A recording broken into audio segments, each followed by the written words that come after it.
Graham McNamee, political announcer, whose voice, directly from the floor of the Cleveland Republican National Convention, has been heard by millions of listeners all over the country who listened to the first party convention ever broadcast by radio. J. Andrew White, who announced the proceedings of the Democratic National Convention for stations WJZ and WGY. He is shown before the microphone in his soundproof cabinet in Madison Square Garden, New York. Senator Pat Harrison of Mississippi, delivering the keynote address at the Democratic National Convention at Madison Square Garden, New York City. 2 of the 4 microphones were used for energizing the battery of 20 loudspeakers, which were clustered above the speaker's platform, while the other 2 were divided, one each to WJZ-WGY, and the other to the 17 other stations connected with WEAF. Dr. Marion Leroy Burton, president of the University of Michigan, nominating Calvin Coolidge, his former neighbor at Northampton, Massachusetts, for President of the United States at the Republican National Convention at the Public Auditorium, Cleveland, Ohio. The microphones which picked up the proceedings of the convention are on the lectern in the foreground. 14 stations were linked to broadcast it. Masanao Hanihara, former Japanese ambassador to the United States, listening to the activities of the Democratic Convention in his office at Washington, just before he left to return to Japan. Vincent Lopez and his well-known and well-liked orchestra playing at the Hotel Pennsylvania, New York, have been heard from WEAF. Paul Specht's famous Alamac Orchestra. Just as you sometimes cannot see the forest for the trees, so you sometimes cannot see a jazz orchestra for the instruments. There are 11 men in this Alamac Orchestra, and without including those manipulated by the man at the drum, there are about 24 instruments in the picture. To the drummer can easily be credited half a dozen more. An average of 3 instruments, let us say, to a man. But while some are accountable for only 1 instrument, others handle 2, 3, 4, or 5. Yet when you hear them via radio, which it is your privilege to do twice a week through station WJZ, the orchestra plays with a smoothness which gives no indication that any of the men change from one instrument to another during a performance. Station WJAX of the Union Trust Company, Cleveland, Ohio, which has just been moved to this location atop their new building at the corner of Euclid Avenue and East 9th Street, Cleveland's 42nd and Broadway. Radio programs are dispensed wholesale through this arrangement of apparatus by the telephone company at Fredonia, Kansas. Subscribers who purchase loudspeakers for their homes through the telephone company are given the radio service free from this receiving station. The service is in its 2nd year, and more than 200 loudspeakers are in use. Another new use for radio. The Salvation Army in New York collecting funds for their recent home service appeal, aided by radio concerts. Roxy and his Capitol Theater gang, who broadcast each Sunday evening from WEAF, New York. These are 35 of the most popular entertainers on the air. As they would have looked in 1860. No, the girls are not wearing a new style of bloomers. They're wearing what was the style back in 1860, and you know what they called them. Here, from left to right, are Raymond Griffin, baritone, Mabel King, contralto, Irma Carpenter, soprano, Roy Strayer, tenor, and Earl Mitchell, pianist. They took part in the concert of old-time melodies given at Carnegie Lecture Hall, Pittsburgh, staged and broadcast by station KDKA. This was the first of a series of costume recitals to be broadcast by this station and given before a public audience. The Arion Trio, a frequent and always popular feature of the programs given at KGO, the Pacific Coast Broadcasting Station of the General Electric Company. Left to right, they are Margaret Avery, Josephine Holub, and Mrs. J.H. Barthelson. Robert A. Munn. In addition to being an announcer at station WGR Buffalo, Mr. Munn, who is an accomplished musician, is frequently heard as organist from that station, and he could also present an excellent program of baritone solos if he so desired. He is the lone bachelor of the WGR staff, but doesn't look at all worried about it. Patrick Cardinal Hayes, Catholic Archbishop of New York, before the microphone of WEAF. His Eminence is shown holding the red hat, which is one of the badges of the high ecclesiastic office to which he has recently been elevated. General Plutarco Calles, one of the prominent candidates for the Mexican presidency at the July elections, making an address before the microphone of a Mexico City broadcasting station. In the Mexican system, 4 microphones are connected in parallel. The Pit, center of the world's grain trading. Here daily meet the traders whose transactions regulate the wheat prices of the nation. Through the cooperation of the Chicago Board of Trade and their radio station, WDAP, all interested farmers in the vast wheat belt can daily listen to the prices and stock exchange information directly from the pit. The Record. On this blackboard are posted the price changes as they occur.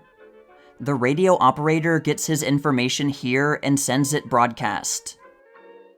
Orders come in and are signaled to the traders in the pits. Prices at which the transactions are made are noted by the pit reporter and flashed by Morse code to the blackboard operator, who posts them. The WDAP announcer then reads these quotations into the microphone. The WDAP announcer sending out the market quotations from his desk in the Board of Trade. The start of a great radio adventure. Captain Jack Irwin and the radio broadcast covered wagon at the entrance of the Country Life Press, Garden City, New York, where radio broadcast is published. Captain Irwin is standing near the steps to the wagon. Arthur H. Lynch, editor, is inside the wagon, tuning the 8-tube superheterodyne, which is one of the 5 receivers developed in the laboratories of this magazine, which will be carried on the transcontinental trip of the traveling laboratory. How a Connecticut radio shop cooperates with local radio amateurs. The Lyford Company, Torrington, Connecticut, owners of this shop, recently conducted a prize contest for the best homemade receivers. Taking the batteries out of the radio set. Harry W. Hoke, left, is holding his invention which is said to do away with A and B batteries. It is a plug which fits into any alternating current light socket.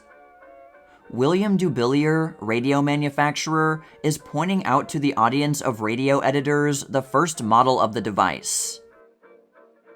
Walter Van Bram Roberts, one of the most highly regarded of the present radio technicians. He is designer of the Roberts Knockout 2-tube set and author of A Practical Superheterodyne Using 199s and the technical serial What Makes the Wheels Go Round. He is a graduate of Princeton University and is now doing research there at the Palmer Physical Laboratories. Edwin H. Armstrong, and an early model of the 6-tube Regenoflex second harmonic superheterodyne, one of the greatest achievements ever made in broadcast receivers.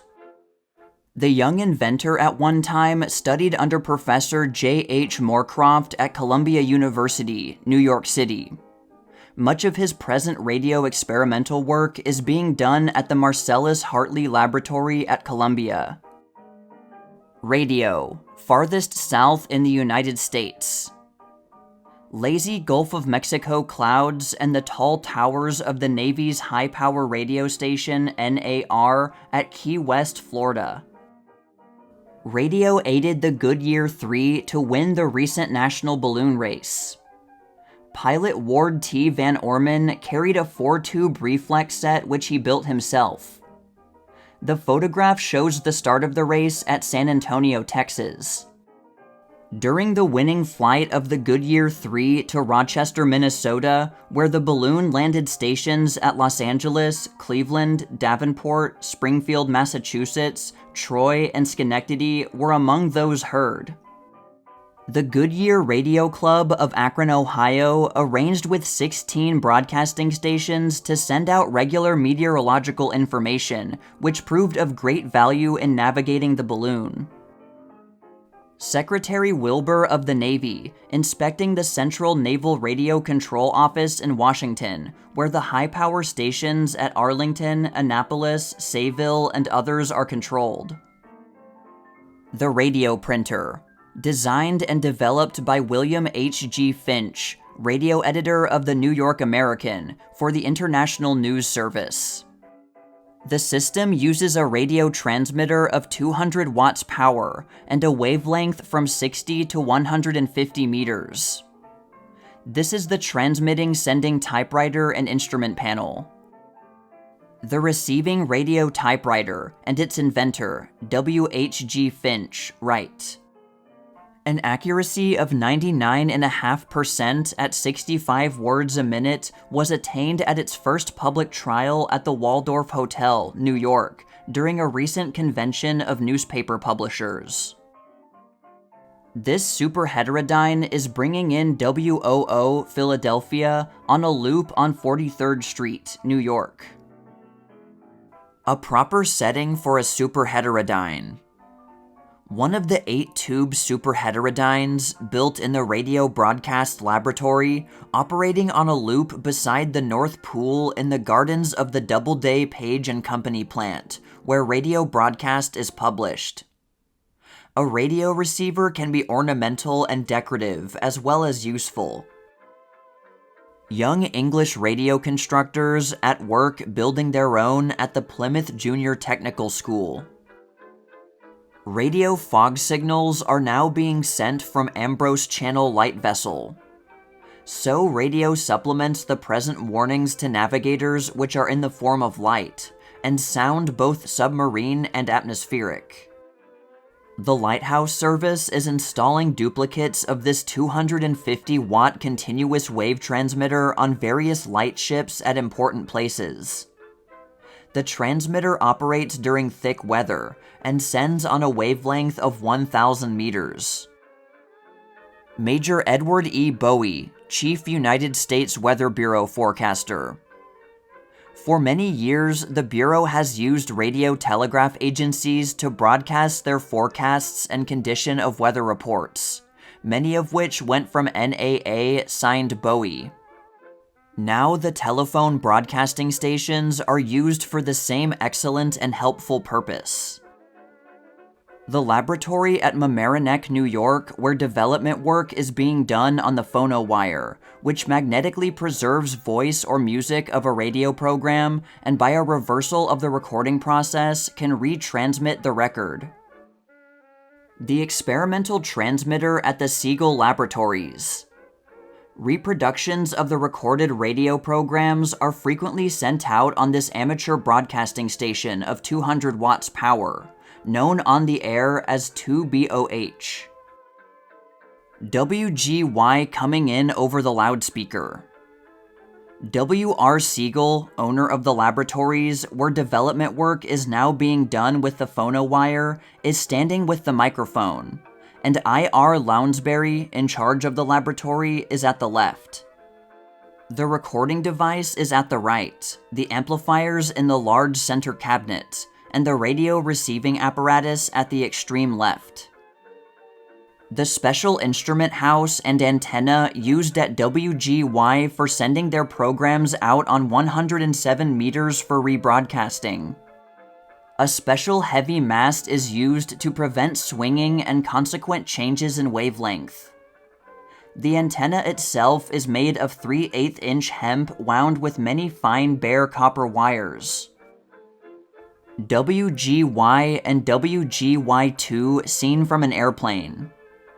The retouched photograph shows the towers of the main station atop one of the buildings at the Schenectady works of the General Electric Company.